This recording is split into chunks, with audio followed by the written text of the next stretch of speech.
ગત રોજ અમદાવાદ શહેર એસીબી પોલીસ સ્ટેશનને ફરિયાદ મળેલી કે કિમ પોલીસ સ્ટેશનમાં એક હની ટ્રેપ અને ખોટી પોલીસની ઓળખ આપવા સંદર્ભનો ગુનો એક રજીસ્ટર થયેલો, જે અનુસંધાને ફરિયાદીના ભાઈ જેઓ પાસે કિમ પોલીસ સ્ટેશનના પોલીસ ઇન્સ્પેક્ટર પ્રવીણસિંહ જાડેજા તથા એક પ્રજાજન ચિરાગભાઈ ગાંડલિયા જે વ્યવસાય વકીલ છે તેઓ પાસે પ્રથમ 10 લાખ રૂપિયાની માગણી કરેલી અને રકઝકના અંતે 3 લાખ રૂપિયા નક્કી થયેલા, જે 3 લાખ રૂપિયાની લાંચ લેતા એ વકીલ તેમજ પીઆઈ જેઓની ધરપકડ કરેલી છે અને આગળની કાર્યવાહી હાથ ધરવામાં આવેલી છે. સર, આ લાંચ શા માટે માંગવામાં આવી હતી અને આખી ડીલ શું હતી?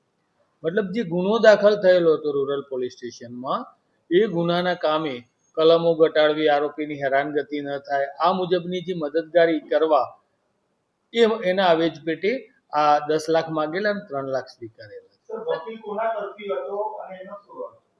વકીલ એ મિડલમેનની ભૂમિકામાં હતા અને એ પીઆઈ તરફે એમણે ટૂંકમાં જે રકમ નક્કી થઈ એમાં એમનો રોલ હતો. સર, કેસ કયો હતો? કયા કેસમાં? કેસ એક હની ટ્રેપ અને ખોટી પોલીસની ઓળખ આપવાનો એ ફરિયાદીને ભાઈ વિરુદ્ધમાં એવો આક્ષેપવાળો ગુનો દાખલ થયેલો હતો, એનો ગુનો.